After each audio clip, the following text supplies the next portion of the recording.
আসসালামু আলাইকুম। আমি জেসমিন নেওয়াজ আমার কুকিং চ্যানেল থেকে আপনাদেরকে জানাই স্বাগতম। আজকে আমি আমার রেসিপিতে নিয়ে আসলাম কেক ভাপা।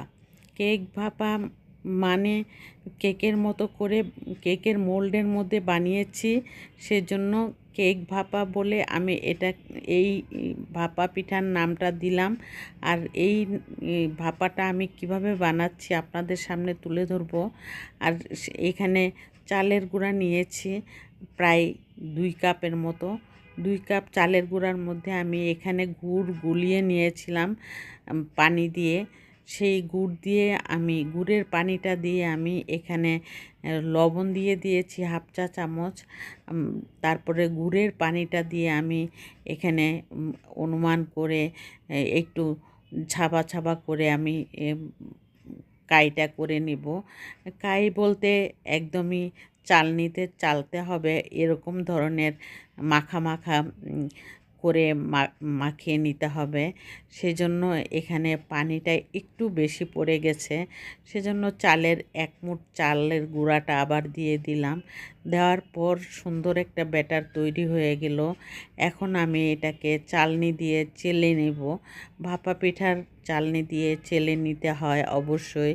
আমি এই চালনিটা দিয়ে আমি এখানে ছোট ছোট দানা দানা করে এই তারের চালনিটা দিয়ে চাললে খুব সুন্দর একটা ব্যাটার তৈরি হয়। খুবই স্মুথ একটা ব্যাটার তৈরি হয়, এই জন্য পিঠা খেতেও ভালো লাগে। আর একটু সময় লাগে, কিন্তু সুন্দরভাবে নিচে জালি জালি করে পড়ে যায় চালের গুঁড়াগুলি। আর সেটা আমি শেষ করে তারপর এখানে আমি একটি পুডিংয়ের একটি মোল্ড নিয়েছি।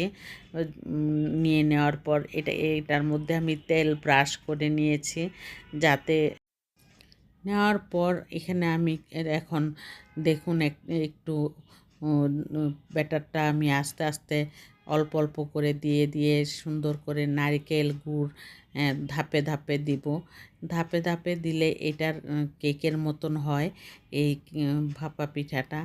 এটার টেস্ট আলাদা, আর ছোট ছোট করে ভাপা পিঠা বানালে ওইটার টেস্ট হয় আলাদা। আর সেজন্যই আপনাদের কাছে অনুরোধ করছি, আমার ভিডিওটা যদি আপনাদের কাছে একটু হলেও ভালো লেগে থাকে অবশ্যই একটি লাইক দিয়ে কন্টিনিউ করবেন। ছোট্ট একটা ভিডিও, এটাকে ফুল ওয়াচ করে দিবেন আর সাবস্ক্রাইব করে অল বাটনে প্রেস করে রাখবেন।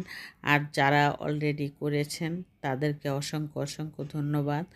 আর সেই জন্যই আমি আমার পিঠাটা বানানোটা আপনাদের সামনে তুলে ধরলাম, যে এই পিঠাটা কেকের মতন হলে অনেক ভালো লাগে এবং একসাথে অনেক বড় একটা পিঠা হয়। আর এই পিঠাটা কেটে খেতে অনেক ভালো লাগে। খাওয়ার সময়ও স্বাদের ওই পিঠার থেকে বেশি মনে হয় মজা হয়, কারণ এই পিঠাটার মধ্যে গুড় নারকেল একটু বেশি দেওয়া হয় পরিমাণে। সেজন্য ছোট ছোট পিঠাগুলি যেগুলি বানিয়ে থাকি আমরা, ওই পিঠা থেকে মনে হয় এই পিঠাটা বেশি টেস্ট হয়।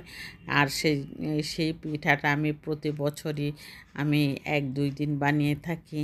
আর আমার বাচ্চারা খুবই পছন্দ করে এই কেক ধরনের পিঠাটা।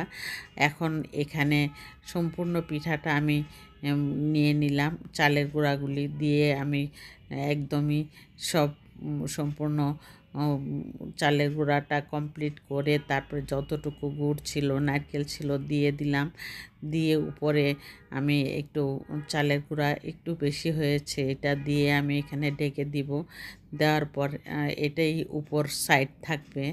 আর সেই জন্য এই সাইডটার মধ্যে আমি সুন্দর করে দিয়ে দিলাম, যাতে উপরের সাইডটা একদম মাখা মাখা সুন্দর একটা পিঠার দেখতে খুব ভালো লাগে। সেই চিন্তা করে একটা নেটের ব্যাগ দিয়ে আমি দিয়ে একটা ছিদ্রযুক্ত বল আমি চুলায় দিয়ে দিয়েছি পানির মধ্যে।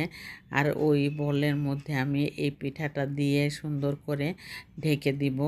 ঢেকে দেওয়ার কিছুক্ষণ পর আমি উঠিয়ে নিব। টিফিন বক্সটা।